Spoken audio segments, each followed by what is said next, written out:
Nama-nama yang masuk di dalam Dewan Pengawas itu tidak ada yang secara khusus disebutkan.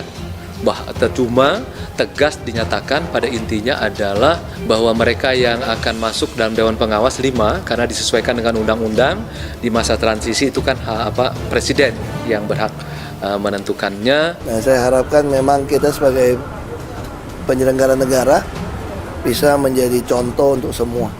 Itu harapan saya, dan tentu kita yakin kok akar semua masalah di Republik ini kan sebenarnya adalah korupsi. Kalau itu korupsi bisa diatasi dengan transparansi dan penyelenggaraan negara yang baik, ini semua bisa baik. Kepada seluruh warga DKI untuk memberikan dukungan penuh kepada Pak Basuki Cahayapurnama.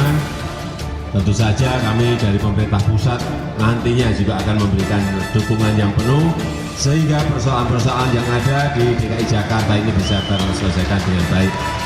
Dari sana saja kita bisa melihat tingkat kepercayaan orang terhadap Ahok dalam urusan eksekusi masih tinggi. Ahok mempunyai kemampuan manajerial yang mumpuni. Ia tipikal eksekutor tangguh dan sistematik. Kegambangan dan keresahan akan maraknya korupsi hingga pelan, tapi munculnya beberapa KPK yang selama ini tertutupi dengan rapat, menjadikan berbagai wacana-wacana bermunculan ke permukaan publik. Ibarat kapal bawahnya kotoran kucing, suatu saat pasti akan kecium. Begitu pulakah keberadaan KPK sebagai lembaga negara yang bersifat independen dan bebas dari pengaruh kekuasaan manapun. Dalam melaksanakan tugas dan wewenangnya, KPK selalu diibaratkan seperti jagoan yang tidak tersentuh oleh revisi undang-undang. Dalam sepak terjangnya lembaga anti rasio seperti ini, begitu perkasanya dalam memberantas kasus korupsi. Namun belakangan ini perlahan borok KPK mulai mencuat ke permukaan. Mulai dari fenomena kasus Novel Baswedan yang menyita perhatian publik hingga kini belum tuntas. Si penyidik senior KPK yang telah malang melintang di KPK sejak tahun 2007 katanya mengalami penyiraman air keras oleh orang tak dikenal yang sampai sekarang tidak bisa diidentifikasi siapa pelaku penyiraman sebenarnya. Dan paling anehnya, air apa yang sebenarnya diisi dengan wajah sang penyidik yang katanya sangat garang dan menjadi ikonnya KPK.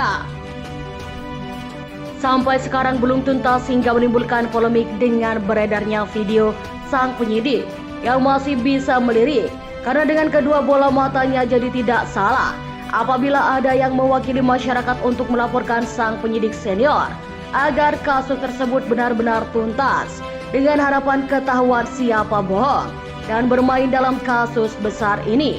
Lalu ada anekdot sekarang bahwa KPK gencar melakukan OTT atau operasi tangkap tangan di daerah-daerah untuk menutupi korupsi di DKI. Beberapa kasus korupsi seperti kelebihan dana anggaran, event internasional, Frankfurt, serta ketika gubernur sekarang menjabat Kemendikbud di tahun 2015.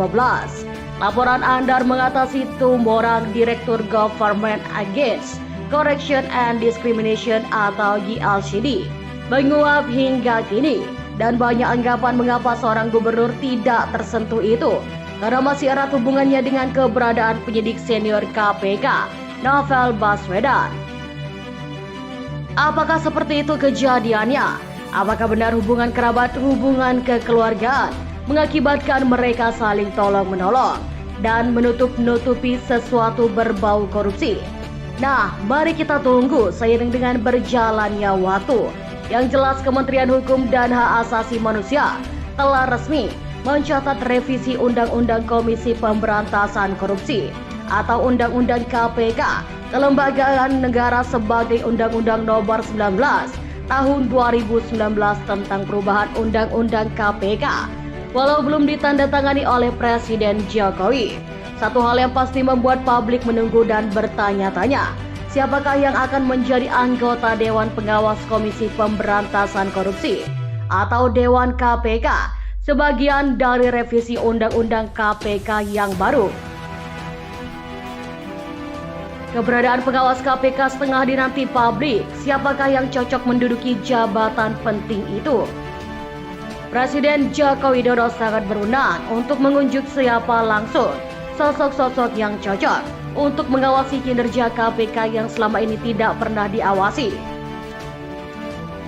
KPK ini akan dilantik langsung oleh Presiden sama dengan pimpinan KPK yang baru Desember 2019 nanti.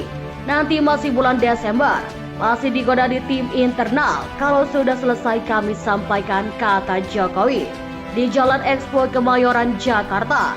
Lantas ketika nama-nama seperti Ahok alias Basuki Cahayapurnama dan Antasari menjuang ke publik untuk menjadi Dewan Pengawas lembaga internasional tersebut, Jokowi hanya menyebut akan memimpin orang yang berintegritas atau berintegritas. Presiden Joko Widodo telah melakukan seleksi 5 anggota Dewan Pengawas Komisi Pemberantasan Korupsi. Yang penting sudah berlaku atau Undang-Undang KPK pada 17 Oktober. Jadi tidak perlu menunggu putusan uji materi DMK, kata juru bicara Presiden Prajuril Rahman di Kompleks Istana Kepresidenan Jakarta. Menurutnya, jika nantinya Hakim MK membatalkan Undang-Undang MK hasil review Presiden Jokowi, pasti menghormatinya dengan turut membatalkan penunjukan Dewan Pengawas. Pentingnya Dewan Pengawas KPK ini membuat publik sangat penasaran, termasuk saya.